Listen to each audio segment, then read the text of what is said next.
हमारे साथ इस वक्त जुड़ चुके हैं बहुत ही खास मेहमान हिमाचल प्रदेश के मुख्यमंत्री जयराम ठाकुर जी। आपका बहुत बहुत स्वागत है सर। हिंदुस्तान का कोरोना वैक्सीनेशन का जो प्रोग्राम है वो दुनिया में सबसे बड़ा है, आपको कैसा लग रहा है? हिमाचल में क्या माहौल है?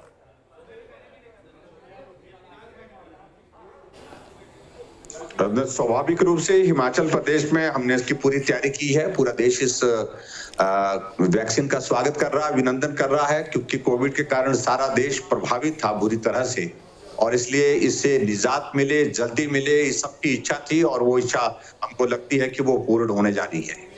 बिल्कुल सर, इस बीच आपसे ये भी समझेंगे कि अभी भारत सरकार को प्रोटोकॉल है कि पहले हेल्थ वर्कर्स और फ्रंटलाइन वर्कर्स जो है उन्हें ये टीका लगा दिया जाएगा, लेकिन आम लोगों के जहन में सवाल और भी है कि आखिर उनका नंबर, मेरा नंबर कब आएगा, ये उनके जहन में सवाल है।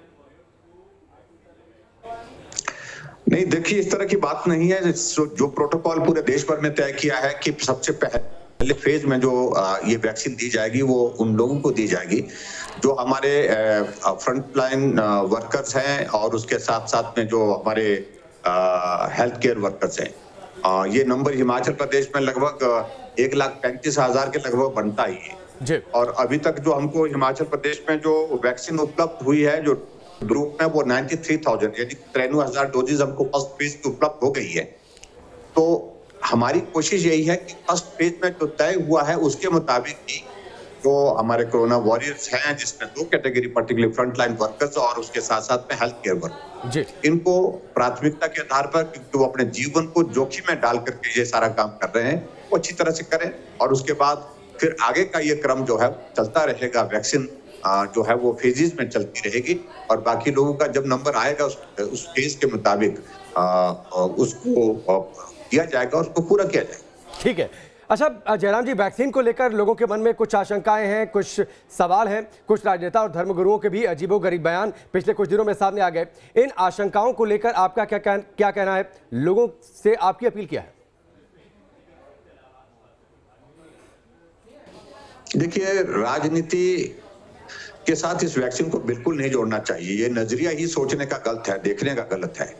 और इसलिए क्योंकि देश के साइंटिस्ट ने रात दिन मेहनत करके इस मुकाम को हासिल किया है, वैक्सीन बना करके तैयार की है, और ऐसी सूरत में आदरणीय प्रधानमंत्री जी ने उनको सपोर्ट दिया, मॉरल सपोर्ट दिया, हर तरह से सपोर्ट दिया, के कारण आज हमको वैक्सीन उपलब्ध हुई है। और ये वैक्सीन बनने के बाद जितने भी जो फेजेस हैं टेस्ट के, जो बहुत जरूरी होते हैं, उसके मुताबिक जो है वो सारी फेजेस को पार करने के बाद, जो है पूर्ण करने के बाद, सारी औपचारिकताएं पूर्ण करने के बाद, उसके बाद ही इसको यूज में लाने का निर्णय हुआ है।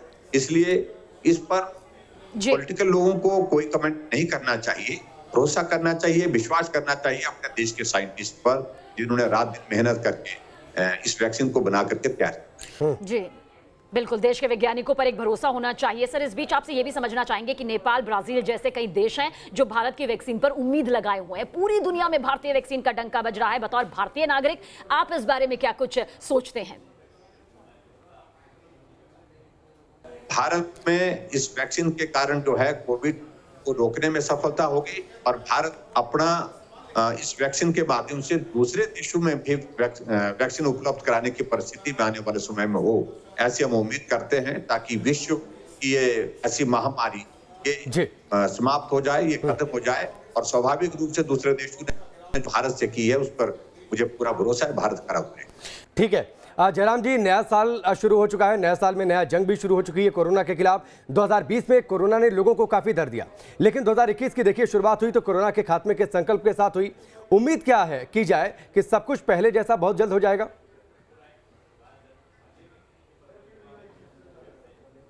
हम उम्मीद करते हैं कि 2021 अब कोरोना मुक्त हो जाएगा, क्योंकि एक तो पूरे देश भर में के मामलों में लगातार बड़े स्तर पर गिरावट भी आई है, और उसके साथ साथ में हम ये भी देख रहे हैं कि बड़ी संख्या में जो लोगों की मृत्यु हो रही थी उसमें भी बहुत बड़ी कमी आई है, और वो अच्छी बात है। बिल्कुल, और ये भी आपसे समझना चाहेंगे कि वैक्सीनेशन ड्राइव के साथ ही देश में कोरोना को हराने का जो ये अभियान है, जाहिर सी बात है शुरू हो चुका है। आपके राज्य हिमाचल प्रदेश का जिक्र करें तो यहाँ वैक्सीनेशन को लेकर क्या कुछ तैयारी है? प्रधानमंत्री जी ने पहले वीडियो कॉन्फ्रेंस की थी, सभी मुख्यमंत्री के साथ की थी। उस वक्त सारी डिटेल्स वहां पर जो है वो बताई गई थी। और उसके मुताबिक तैयारियां शुरू हो चुकी थी। और उसके बाद लगातार हम उसके बाद अपने कोल्ड चेन को मेंटेन करने के लिए उसके साथ साथ तैयारियों का जो सारा प्रोसीजर, जो प्रोटोकॉल बताया गया था, उसको पूरा करने के लिए लगे हुए थे। और अभी हमने हिमाचल प्रदेश में वो सारी तैयारियां पूर्ण कर ली। स्टेट लेवल पर ड्राई रन, उसके बाद डिस्ट्रिक्ट लेवल पर ड्राई रन, और उसके साथ साथ में हिमाचल प्रदेश में हमने 388 जो है वो कोल्ड चेन पॉइंट जो है वो भी हमने एस्टेब्लिश किए हैं। ठीक है जयराम जी, दुर्भाग्यवश आप भी कोरोना पॉजिटिव रह चुके हैं, कोरोना से संक्रमित आप भी हो गए थे। आपने कोरोना को मात भी दी, कोरोना वॉरियर आप बने। ऐसे में आपका अनुभव उस दौरान का क्या रहा? आप हमारे दर्शकों को क्या नसीहत देना चाहेंगे कि वैक्सीन आखिरकार जरूरी क्यों है? लोग अफवाहों से बचें, वैक्सीनेशन में बढ़-चढ़ कर हिस्सा लें। आप क्या कहना चाहेंगे लोगों से? देखिए, कोविड के इस दौर में से हम भी गुजरे हैं, इसमें दो राय नहीं। और ये बहुत खराब वायरस है, बहुत परेशान करता है, और इसका इम्पैक्ट जो है पोस्ट कोविड भी काफी अरसे तक रहता है। और इसलिए हल्के में लेने की कोई इसमें बात नहीं है, इसको गंभीरता से लेने की आवश्यकता है। और खास तौर से कोविड के जितने भी इस तरह के जो हमारे मरीज हिमाचल प्रदेश में या पूरे देश भर में रहे हैं, सब लोगों ने कठिनाई के दौर में से गुजर करके इसका सामना किया है।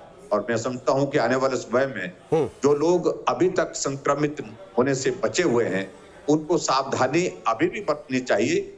जबकि वैक्सीन हमारे पास उपलब्ध हो गई है, वैक्सीन उन तक पहुंचने में कितना वक्त लगता है, कब तक वो वैक्सीन के उस कैटेगरी में आ पाएंगे, ये सारी चीजें अभी थोड़ा सा वक्त लगेगा।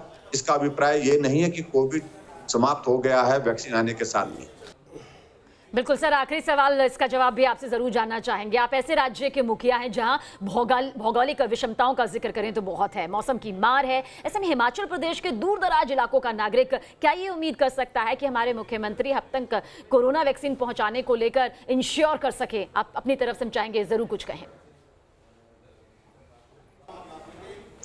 निश्चित रूप से जब ये सारे पूरे देश के लिए एक निर्णय हुआ है कि कोविड की वैक्सीन हमने लगानी है, समय जरूर लगेगा, फेजेस में होगा, क्योंकि इतना बड़ा वैक्सीनेशन का कार्यक्रम आज से पहले कभी भी देश में नहीं हुआ, दुनिया में नहीं हुआ, जो अभी शुरू हो रहा है। और ऐसी स्थिति में बहुत सारी चीजों को लेकर के बहुत सारी चीजें जो करनी है उसमें वक्त जरूर लगेगा, उसके लिए इंतजार करना चाहिए। और जब तक इंतजार करना पड़ रहा है, तब तक वो सारी सावधानी हमको बरतनी होगी जो कोविड के लिए आवश्यक है। ठीक है, चलिए जयराम जी, हमसे जुड़ने के लिए, बातचीत के लिए बहुत बहुत शुक्रिया। हिमाचल प्रदेश के मुख्यमंत्री जयराम जी हमारे साथ जुड़े हुए थे। तमाम सवाल वैक्सीनेशन को लेकर, और सवाल ये कि आखिरकार हिमाचल में वैक्सीनेशन प्रोग्राम कैसे आगे बढ़ेगा, इस बात के बारे में जानकारी देते हुए